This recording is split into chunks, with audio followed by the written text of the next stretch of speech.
Bill O'Reilly here, Tuesday, April 14th, 2020.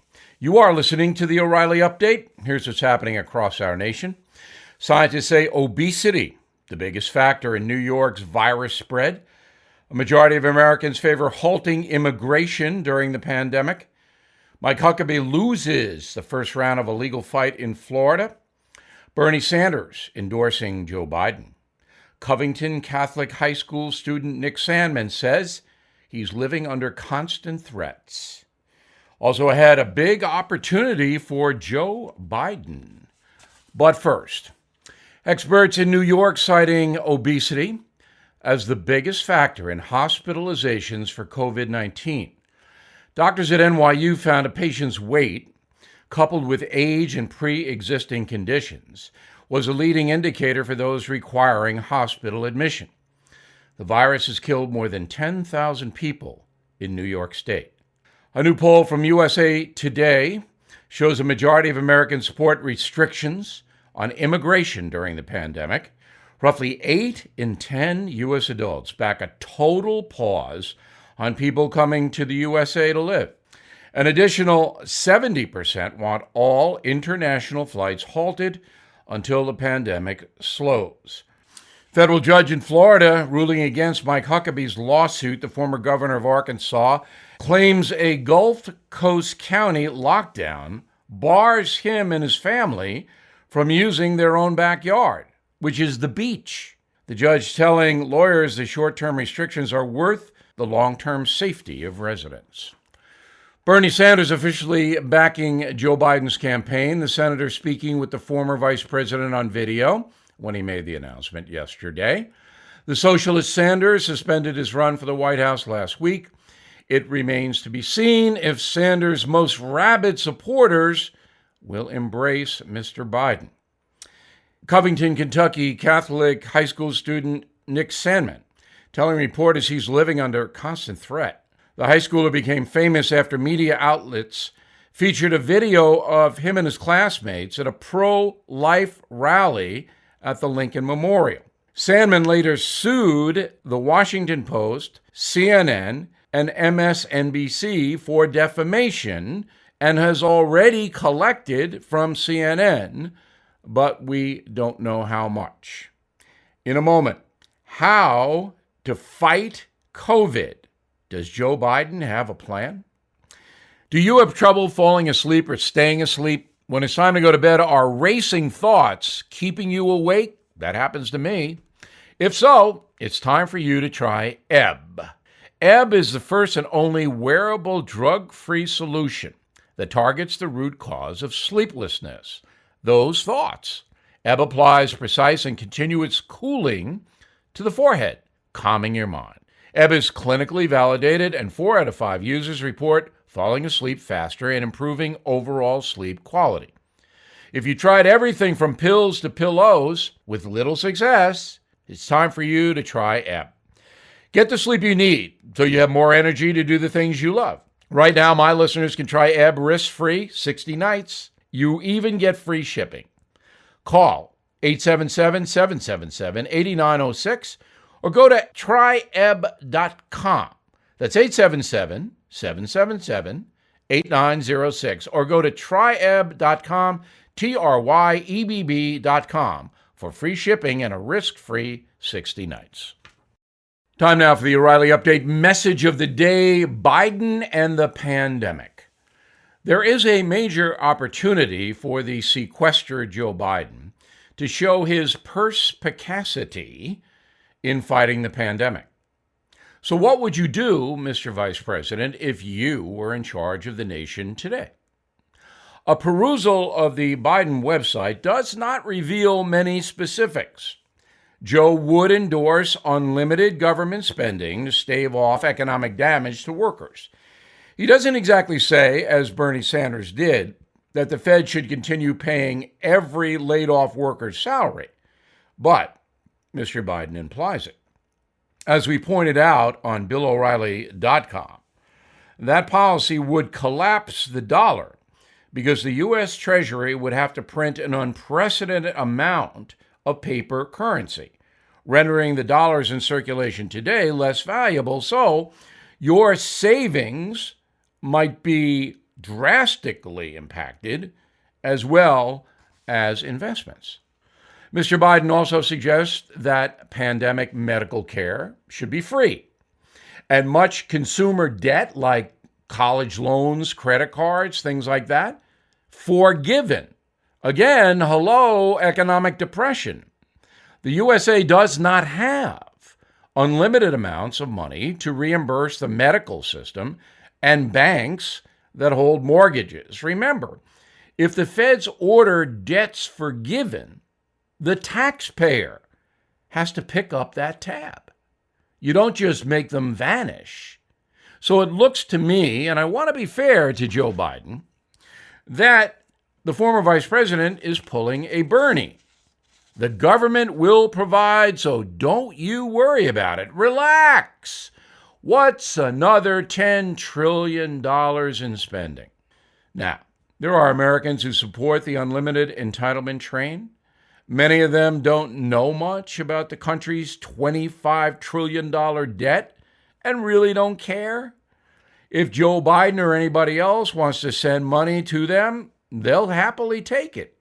Right now, it is estimated that the pandemic will cost the USA more than $5 trillion. Many voters would like to see some solid pandemic problem solving, including this one. So, Mr. Biden's virus spendorama is a little disappointing. We need creative solutions, not blank checks. The pandemic is awfully contagious, as we all know, but so is crazy federal spending. We need a disciplined, tough strategy to rebuild the economy as well as keeping citizens safe. We don't need to collapse the American economy for years to come. Now, 2 days ago, Joe Biden gave a quote. As we prepare to reopen America, we have to remember what this crisis has taught us. The administration's failure to plan, to prepare, to honestly assess and communicate the threat to the nation led to catastrophic results. We cannot repeat those mistakes. People across America are stepping up to the plate. In return, they want an answer to a simple question: what is the plan to safely reopen America? Unquote. So, Joe, what is the plan? I'm Bill O'Reilly, and I approve the message by actually writing it. For more news analysis, please visit BillO'Reilly.com. In a moment, something you might not know. It's shocking that your home can be stolen easily. Deborah learned that brutal lesson when thieves found her home's title online. They then forged the document to appear she sold her house, but she didn't. The criminals borrowed thousands using Deborah's home equity. She didn't even know she was a victim until foreclosure and eviction notices arrived. She spent a fortune trying to get her home back. The FBI now calls home title fraud one of the fastest growing crimes, but you can avoid a possible nightmare by protecting your home with Home Title Lock. Neither your homeowner's insurance nor your bank protects you. For pennies a day, Home Title Lock will. Find out if you're already a victim of home title fraud. So please register your home at HomeTitleLock.com and enter BILL, B-I-L-L, for 1 month of free protection. That's BILL for 1 month free at HomeTitleLock.com. Now, the O'Reilly Update brings you something you might not know. 155 years ago today, actor and Confederate fanatic John Wilkes Booth shot and killed the greatest president this country has ever had, Abraham Lincoln. The murder occurred just 5 days after General Lee surrendered his army at Appomattox Courthouse, Virginia, ending the American Civil War. Here are a few little-known facts about one of our country's greatest tragedies. For starters, Booth wasn't Lincoln's only enemy. There were more than 5 failed assassination attempts on the president before the final shots at Ford's Theater. Everything from random bullets while Lincoln was riding his horse to a Confederate plot to blow up the White House. John Wilkes Booth had been planning the murder for months, even attending Lincoln's second inaugural address. Photographs show the 26-year-old actor in the crowd. He later told a friend, quote, "What an excellent chance I had to kill a president if I had wished on Inauguration Day," unquote. 42 days later, Booth would pull the trigger. And here's something else you might not know. The search to find John Wilkes Booth after the assassination was one of the largest manhunts in human history. More than 10,000 soldiers, cops, civilians scoured Washington, D.C. and the surrounding areas to find the assassin. Authorities offered a $100,000 bounty for any information about Booth.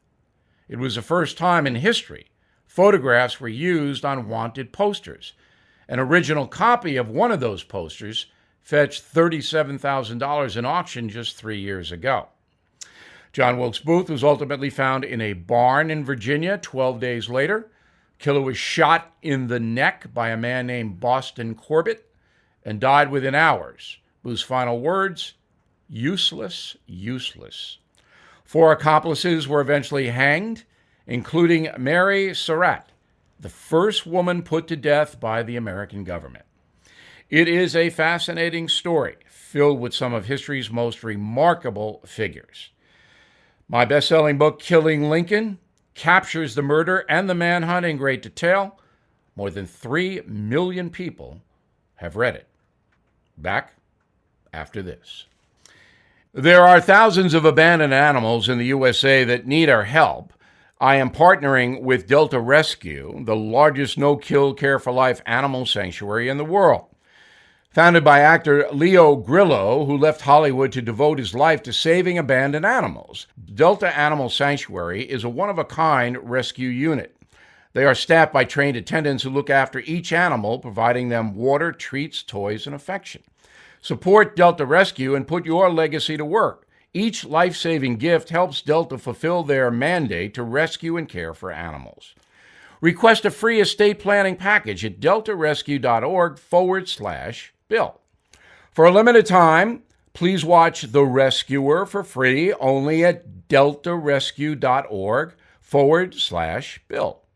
The Rescuer is an award-winning documentary about Grillo's 2-year rescue of a family of 21 dogs abandoned in the wilderness. deltarescue.org/bill. Thank you for listening to the O'Reilly Update. I am Bill O'Reilly. No spin, just facts, and always looking out for you.